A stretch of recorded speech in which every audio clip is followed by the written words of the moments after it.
All those who are listening with us, I would like to tell, do post in your questions and share your feedback on how the questions have been answered on the amazing skill called as leadership.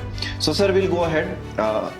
Are leaders too focused on extracting performance instead of building capabilities?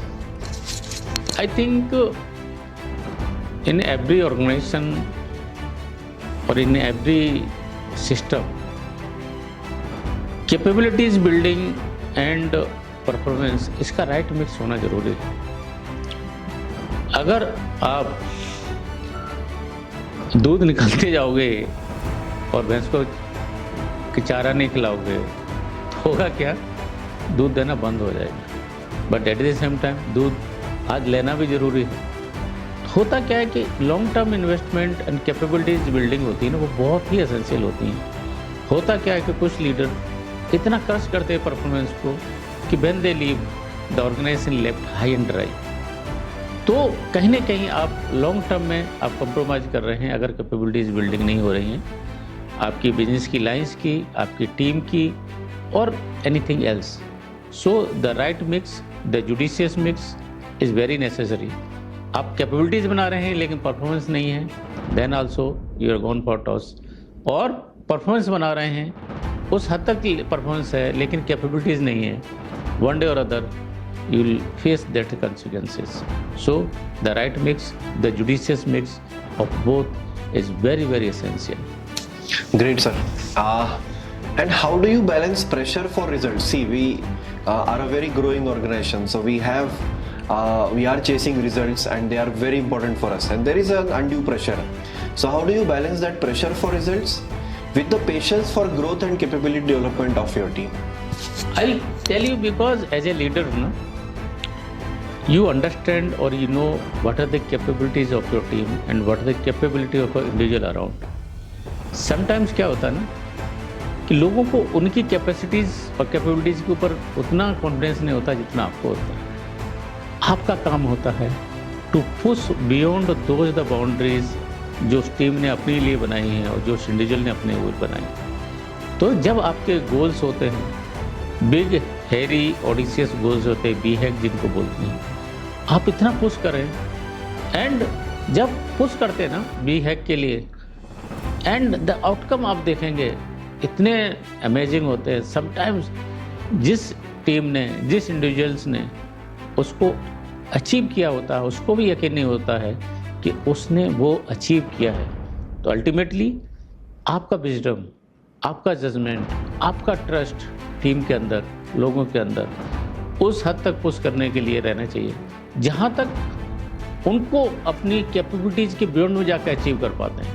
Capabilities तक तो हर एक कोई कर पाता है, लेकिन as a leader if you are able to push your team, inspire your team, aspire your team to that level, I think as a leader you have done your job. So push beyond boundaries, make them believe to achieve beyond boundaries. I think you can push it as a leader and they can achieve as a team. Sir, another question. Do leaders really shape the culture? Because I have been hearing this, that leadership is important for the culture. So do leaders really shape the culture, or does culture eventually overpower your leadership intent?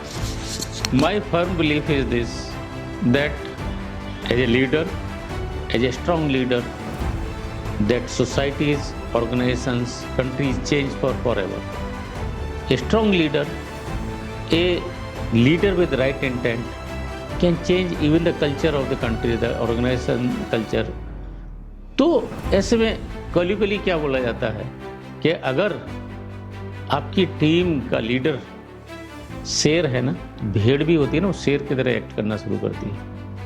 और आपकी team का leader अगर सीप है तो lion भी सीप की तरह एक्ट करना शुरू करता है. I have firm believe that every leader, better is Martin Luther king, better is Nelson Mandela और अब्राहम लिंकन, महात्मा गांधी, सुभाष चंद्र बोस और anyone else have changed the way the society thought about the thing, the organization thought about the things. My firm belief is this, that leadership vision shapes the culture much more than the culture saves the leadership. Another one, if I could ask you, if a leader's presence is required for everything to function, is that leadership or is it dependency? I think then you have not created a team, you have not invested in the capabilities, you don't trust, you don't delegate. So there is something basic, I think, things missing in the entire chain. If you are needed for everything else, you have created a monster, you have not created a team, or you have failed as a leader. So if your presence is needed for everything else, I think you have been a failure as a leader.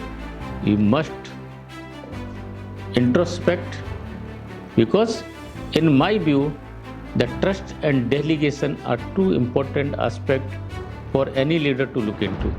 If you want your team to grow, if you want you to grow, if you want your organization to grow, you must be able to rightfully delegate and trust your team, they can do it.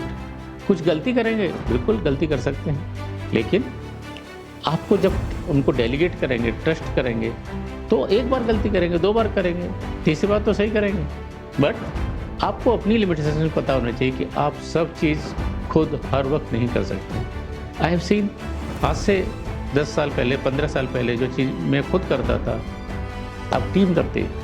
I have no, just I take feedback, I just give direction, this needs to be done in this timelines, this needs to be done this way, and that's how I'll tell you. At times, leadership becomes like a ATC role. You need to just tell the aircraft that from Delhi you are coming to Pune. That's all. Now let the pilot drive it.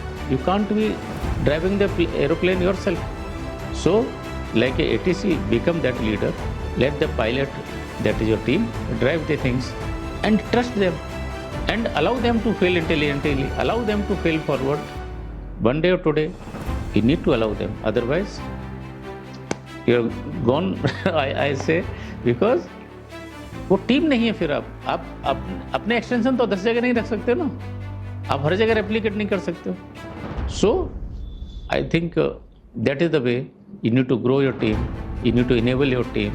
Because leadership का काम भी enable करना होता है। आप अगर team को enable नहीं होते ना, तो आप टीम नहीं क्रिएट करते।